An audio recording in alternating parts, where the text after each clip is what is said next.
Bonjour les amis, bonjour les amoureux d'Afrique, les vrais Africaines. Aujourd'hui, je vais partager un peu mon opinion sur ce qui se passe dans nos pays africains, précisément le Nigeria. Mais avant cela, permettez-moi de continuer à vous présenter le thé instantané RECAF. Vous savez, la particularité avec cette thé, c'est qu'elle est tellement spéciale.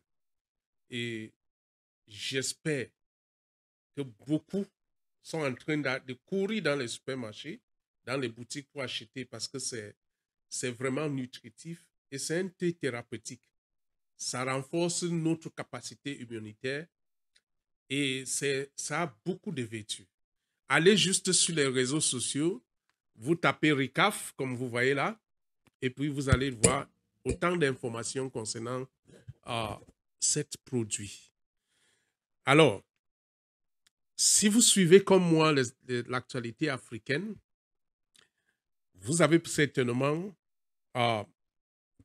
vécu ce qui se passe au Nigeria concernant M. Dangote.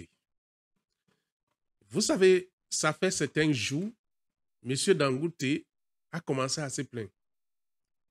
La particularité ici, c'est que c'est un monsieur qui ne parle jamais. Et quand il commence à parler, ça veut dire effectivement qu'il ne peut plus. Vous savez, les gens qui ne parlent pas, c'est souvent comme ça. Ce monsieur a subi autant de coups bas au Nigeria, dans d'autres secteurs d'activité, et en tant qu'un patriote, il a décidé d'investir et a construit une usine, une raffinerie, comme vous pouvez appeler, Petroleum Refinery. Parce que pour lui, quand on regarde comment le Nigeria produit le brut, les pays africains produisent le brut et n'arrivent pas à le transformer en Afrique. Il décide donc d'investir. Nous tous, nous avons félicité cette action, nous avons été très contents de comprendre cela. Mais sauf que nous avons oublié une chose. Vous voyez, il y a de cela certaines années, le chanteur Alpha Blondy avait dit « Les ennemis de l'Afrique, ce sont des Africains. » Écoutez, comme moi. J'insiste, je persiste et je signe. Les ennemis de l'Afrique, ce sont les Africains. Eh oui, les ennemis de l'Afrique, ce sont des Africains. Ça vous étonne certainement de comprendre que ce sont ses propres frères et sœurs qui bloquent toutes ces opérations. Aujourd'hui, on refuse de lui vendre le brut. On refuse de lui donner les licences. On refuse. Demain, vous allez dire que c'est la France.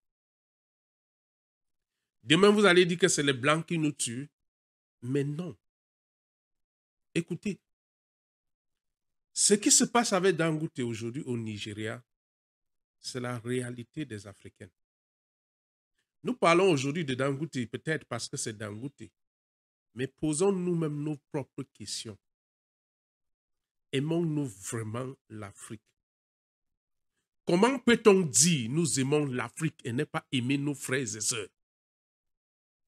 Nous chantons le cas de Dangote aujourd'hui, mais savez-vous qu'il y a plusieurs jeunes entrepreneurs qui cherchent les licences, qui cherchent des documents, des agréments pour fonctionner, pour mener leurs activités. Et c'est toujours nos frères qui sont dans les bureaux qui bloquent. Vous sollicitez peut-être un agrément, quelque chose qui peut être fait peut-être dans 24 heures. Ça prend 30 jours, parfois même plus. Au finish, on ne vous donne même pas. Je travaille avec les producteurs locaux.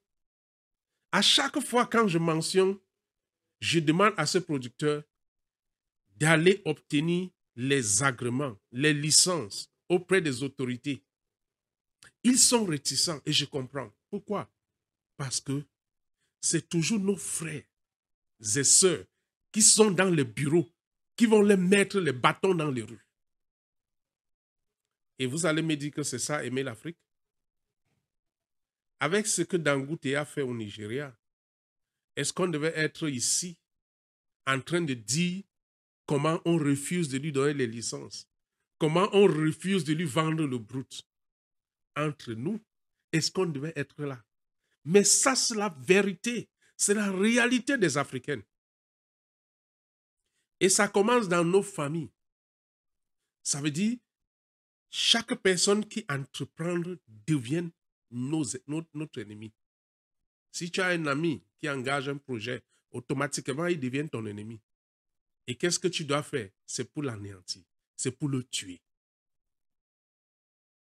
Vous pensez que c'est ça l'Afrique? C'est malheureux. C'est pour ça en Afrique aujourd'hui, les gens sont découragés. Nous sommes les premiers à dire, nos têtes pensantes sont en train de fuir l'Afrique. Mais posez-vous même les questions. Est-ce que, si ça continue comme ça, si vous étiez à la place de Dangote, vous devez encore investir au Nigeria? Si vous écoutez, je vous invite d'aller suivre les chaînes nigériennes pour comprendre ce qu'on est en train de dire d'un monsieur qui a mis sur pied quelque chose qui peut servir tout le pays. Vous imaginez que le Nigeria a le brut et préfère importer et préfère exporter. On a beau à dire maintenant, écoute, le brut qu'on produit maintenant, on a déjà vendu, on a toutes les raisons. Mais la conclusion, c'est quoi? C'est que l'Africain ne veut pas voir son frère réussir. Moi, je me pose la question. Est-ce que dans cette entreprise, il n'y a pas les Nigérians qui travaillent? Est-ce que ces Nigérians-là ne nourrissent pas leur famille? Vous comprenez donc pourquoi. Et je continue de vous laisser avec cette chanson. Les ennemis de l'Afrique, ce sont des Africains. Les ennemis de l'Afrique, ce sont les Africains.